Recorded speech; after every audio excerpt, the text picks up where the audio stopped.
One night, a man calls police and he's panicking and he tells them his fiance's gone missing. She went for a jog one night like she normally does, and then she just vanished and never came home, and he is convinced that something really bad has happened to her. Police hears this and they spring into action. This immediately launches a manhunt, and people in the community wasted no time and quickly started making phone calls and putting up flyers. By the next day, 250 volunteers are actively looking for this missing woman, and they're searching the area for any sign of her, but so far, nothing. The woman who's gone missing, her name is Jennifer. And Jennifer is about to get married to the guy who called the police, this guy John. And it was going to be a big wedding where over 600 people were invited. She had 14 bridesmaids.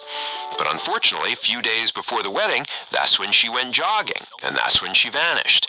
And so everyone in the community rallied together and they start looking for her. But still, police have no leads so far, so the FBI has to get involved. And this story makes national news, like everyone's talking about it. And Jennifer's family, like her parents and her fiance, they're all worried sick. They hold nightly vigils for her, billboards are put up, they talk to the news, and they get on camera begging for the safe return of Jennifer.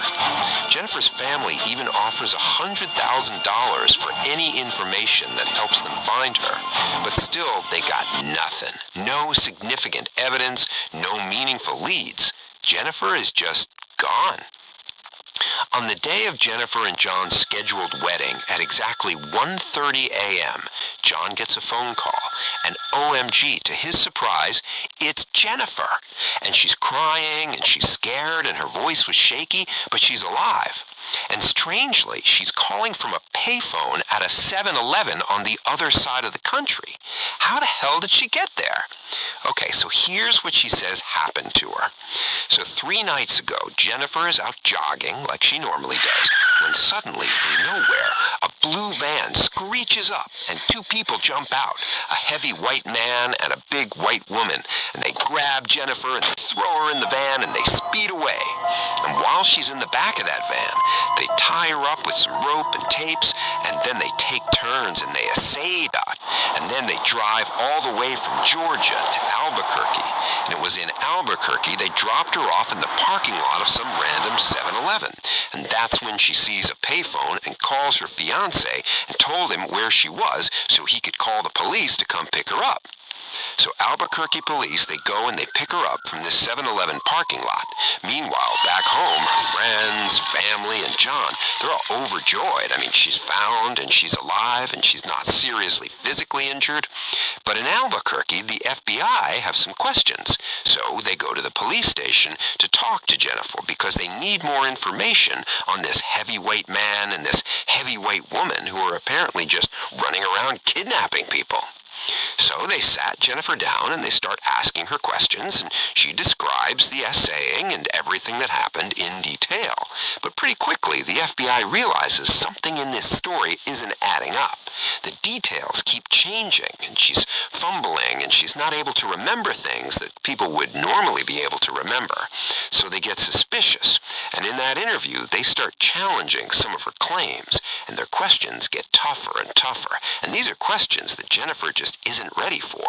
But she sticks to her story, and then hours go by, and they're still pressing her hard. And then, finally, after all that, after hours of being in there, she gives in, and she decided to tell them the truth. She confesses to them she was never kidnapped. There was never any blue van or heavy white man or heavy white woman. She made it all up. She was just nervous about her 600-person wedding, and she wanted to back out of it. But I guess she didn't have the courage to just go and break it off. So she left town, hopped on a bus to Las Vegas for a couple of days, and then later she went to Albuquerque, a trip just long enough to miss her wedding. There is where she called her fiancé, John, from a payphone and made up this whole fake kidnapping story. So then what happened to Jennifer? Well, she was not arrested, but she was eventually charged with making false statements to the police and falsely reporting a crime. So she took a plea deal and got 2 years probation and had to pay $13,000 to restitution. Hello everyone, this is Faramobi Entertainment Hub. Please like and share.